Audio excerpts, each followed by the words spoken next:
In this lecture, we're gonna look at a tool, Knit Surface. With Knit Surface, we can combine two or more surfaces into one surface, one continuous surface. So let's look at our surface here. We have this surface, and if we go here to our manager tree, we see that we have three surface bodies. We have surface body 1, this one, surface body 2, this one, and surface body 3, this one. And in this task, we want to combine all those three surfaces into one surface. For that, we can use a tool, Knit Surface.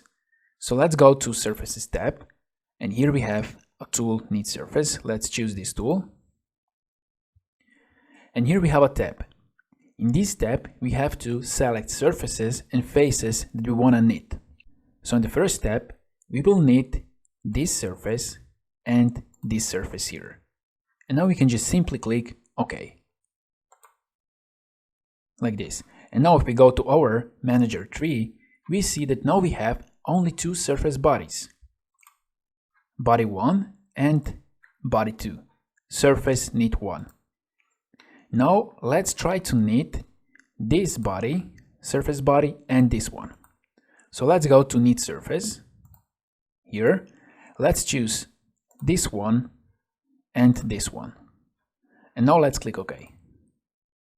And we have error here. It says there are no edges to knit. Now if we go closer here, we can see that we have a gap here.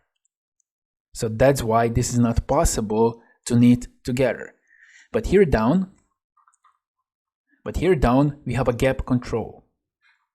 And we see that we have 4 gaps.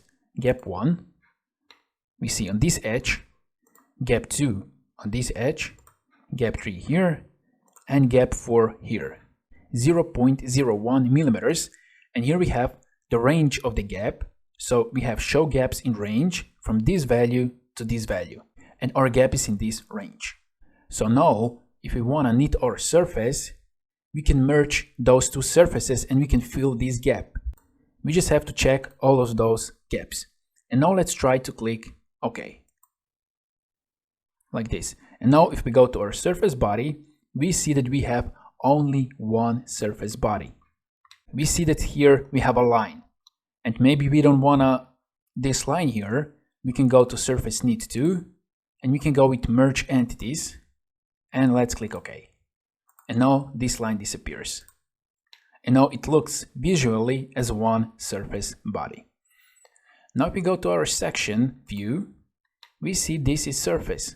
We see the inside is empty, and if we want to create a solid body from the surface body, let's go out. We can go to Surface Knit again, right click, Edit Feature, and here we have option Create Solid. So let's check this and let's click OK. And now if we go to section view, we see this is surface body. So you don't need another tool to transform surface body to solid body. And this is how you can knit your surfaces together into one continuous surface.